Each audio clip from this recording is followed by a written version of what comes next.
Hey, what's up, Guardians? TBL here, back again on the start of another wonderful week. It's early Monday morning, and we are going to be bringing you some Crucible gameplay right from the Mars map Crossroads. I'm actually a pretty big fan of this map. I know a lot of people really don't like it, but I love the dichotomy between the inside close quarters area and then the outside teleports and all that kind of stuff. It's super duper fun. Just going to be playing a little bit of Clash here as we talk a bit about the weekend and what's going to be coming forward over this next week. Now, I did have myself a pretty good weekend. It was a pretty good time. We had a great episode of the podcast. I would definitely recommend it to any of you guys out there who have not yet listened to an episode of the EotW Podcast. You definitely can and should start with this one. We had a great discussion about Star Fox Zero, a bit of a discussion about the Destiny April Spring update, and me and Black Fox, the way we generally feel about the update itself. Spoilers, we like it. We like it a lot. There may not be a lot of content in it, but the changes that we have gotten have made the game just so much more tolerable and more fun to play. Ooh, and check it out, TPL goes for them strats here, tossing that Void Wall grenade. Took out two people and got surprised. Was like, whoa, I can take down the third one. But then I got bought from behind by that hung jury. The three-piece. Someday we'll realize that dream. But anyways, we finished up the podcast with a quick discussion about the new revelations surrounding the PlayStation 4.5, also known as the PlayStation 4 Neo, which we had a video about a couple of days ago, and it was a good time. All in all, I think it was a pretty darn good episode, and I hope you guys will listen to it and enjoy it. You can, of course, find it on iTunes and on SoundCloud at EotW Podcast, or End of the Week Podcast. I'll have links to the episode itself as well as the full playlist in the description box below, so you can definitely check that out. But alright, other than that, I just had a pretty decent weekend hanging out with my brother. It was his birthday this weekend, so, we took him out for a bit, had some fun. And then beyond that, I spent the rest of the weekend getting caught up on a ton of work that we'll just say I have been putting off for quite a while, and I had to grind that out over Saturday night and Sunday. But now it's completely done. I can focus on making videos and playing video games, and oh man, I absolutely cannot even begin to describe to you how good it feels to be done with all that stuff and just to be able to focus on doing whatever it is I want to do. And speaking of what I want to do, I've really been considering picking up Star Fox Zero. Of course, that came out last week, and I am a huge Star Fox fan, as most of you guys already probably know, but I was a little bit on the fence about picking up Zero because of a couple of things, like the control scheme was a little bit weird. Ooh, get roasted with this fusion rifle. I tell you, I'm loving this Thesan FR4. But the control scheme, again, was a little bit daunting for me, and I was a little bit worried that it'd just be too much of a retread through Star Fox 64, which, of course, I love. I love Star Fox 64, but I just didn't know if I really wanted to pick the game up. And after the discussion I had with my buddy Nate, I'm really getting the urge to pick it up and play it. I absolutely love me some classic Star Fox, and I need something. I need a new single-player game to play through. So I am really considering that. In all actuality, I'm probably going to pick it up and start messing around with it. And if I can get to be any type of good with the controls, then you guys can definitely expect to see some videos for it. I'll just have to go through the long process of getting my Wii U set back up so I can actually play the game. But alright, beyond that, let's talk a little bit about what's going to be coming up this week on the channel. First and foremost, I still have not done my Nightfalls from last week, so I'm going to be holding a Nightfall live stream, hopefully with Black Fox and Gen X 100 sometime later today. We got to get those salty rewards in.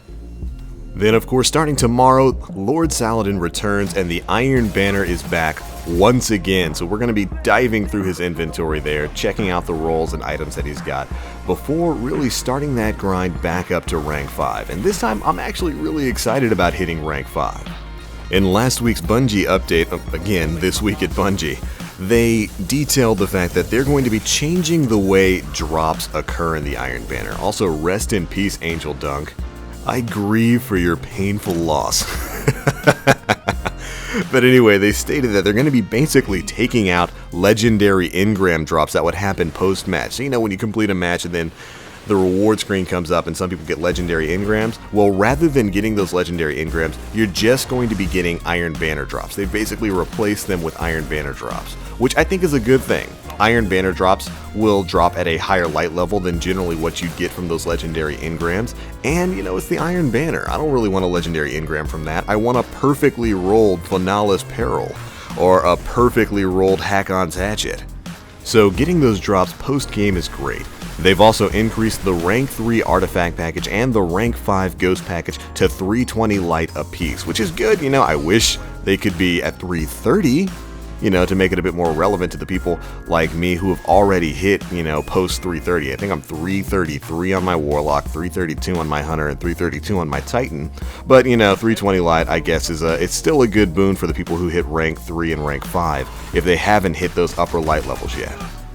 Ooh, and check this out. I went through that portal, got my heavy up, and I try to go for another 3-piece here. I get 1, 2, but then get blasted with an explosion that was apparently from a Harrowed Raid machine gun.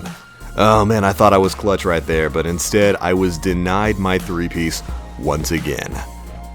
Oh, maybe someday, Guardians. But anyways, 320 artifact, 320 ghost. Hopefully the weapons or armor that you have a chance at getting out of the rank 5 package will be light level appropriate. Hopefully that'll be smart loot so that you 330 and up people have a chance at getting 335 gear from the Iron Banner. That's what I think would be the best thing. Moving on, Iron Banner armor and weapons can now be earned at rank 0 at the end of an activity. So now you no longer have to hit rank 2 before you start getting your drops. You can get them immediately after starting the banner. This is a small change, but I think it's definitely worth it, since this event is all about, testing your skill against other light level appropriate Guardians and then getting rewards from the banner. And it just really didn't feel like in previous Iron Banner tournaments we were actually getting those rewards. So, the Lords of Iron becoming a bit more generous is definitely a good thing. Now let's take a quick look at the weapons and armor that will be on sale this week.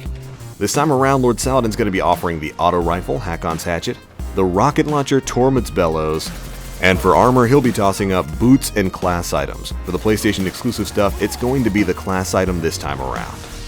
And that's mostly it for the Iron Banner news. Oh, other than the fact that the tournament this time is once again going to be Clash. It looks like Bungie's skipping out on Rift this time and just jumping right back to Clash, which I'm not going to complain about. Of the 3 Iron Banner modes, Clash is my favorite, Control is my second favorite, and then Rift is my least favorite mode. And I know a lot of you guys out there feel really the opposite. A lot of you guys told me you loved Iron Banner Rift, but personally I just couldn't get into it, so I'm really happy to see Iron Banner Control come back, because I think it's really fun and it's really good for you solo players out there, you guys out there who don't have a fire team that you can run with in Crucible. It's a lot harder for you to get your wins in an objective-based game mode like Control, and I think even harder in something like Rift. So I'm definitely happy with the return of Clash. Now if only they'd bring back some of the Year 1 Crucible maps.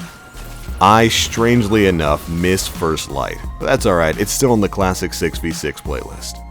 But alright, beyond the Iron Banner, we also of course have our Planet Destiny weekly afternoon stream on Wednesday starting at 12 p.m. Eastern Time. We go from about 12 p.m. to 2 p.m. And we're going to be streaming more Prison of Elders challenge mode for this week. Whatever that challenge is going to be tomorrow, I can't wait to see it. The first 2 weeks have been really fun and admittedly pretty darn easy, with the first week being small arms, so bonus primary damage, and then the challenge being get precision kills. That was easy money, and then this week's Prison of Elders challenge was super duper fun. It was just grenades everywhere. Seriously, if you've been trepidatious about doing your Challenge of Elders, get in there and do it. It's so much fun. And I'm really excited to see what the new challenge is going to be starting tomorrow. I've been enjoying the new prison. It's been good stuff. I just need for my homie Varix to start handing out those 335 weapons. I keep getting 333s and 334s. But I guess I just gotta be patient. Everything comes with time. But there we go, that's pretty much everything we've got coming up over this week, guys, and that's it for the gameplay. We wound up going 21-7, that 3.0 KD, baby. That's great, although my hard-earned carrying only got me 2 motes of light. Didn't even get an exotic for that. Although, truth be told, I probably just forgot to pop my 3 of coins. But alright guys, thanks so much for watching. Be sure to let me know if you're going to be running through the Iron Banner starting again tomorrow, and whether or not you're enjoying your time here on Destiny in the Taken Spring. Can't wait to read it. But alright, that's it for me guys. As always, I am the Black Link. You Guardians, stay frosty.